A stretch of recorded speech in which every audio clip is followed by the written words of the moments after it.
Hey learners, welcome back to Verilog From Basic to Advanced by Protovenix. In the last video, you learned about useful modeling techniques. Now it's time to bring them to life. Today, we'll build a smart Debug ALU, a mini Verilog project that uses procedural assignments, parameter overrides, conditional compilation, and system tasks, all in one design. Our ALU will perform basic operations, ADD, SUB, and OR, and we'll add built-in debugging and flexibility features to make it smart. Let's look at the core structure. Module smart_ALU hashtag. Here, the parameter width allows us to resize our ALU easily. That's parameter overriding in action. Inside the module, we'll use a procedural continuous assignment to control our result dynamically. Reg width 1:0, temp, assign result equals temp. This lets the output continuously reflect our internal temporary variable, ideal for flexible control.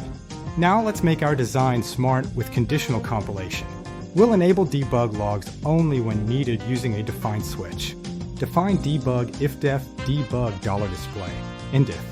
This keeps simulations informative without cluttering production builds. Next, we'll test our ALU using system tasks like $monitor and $finish.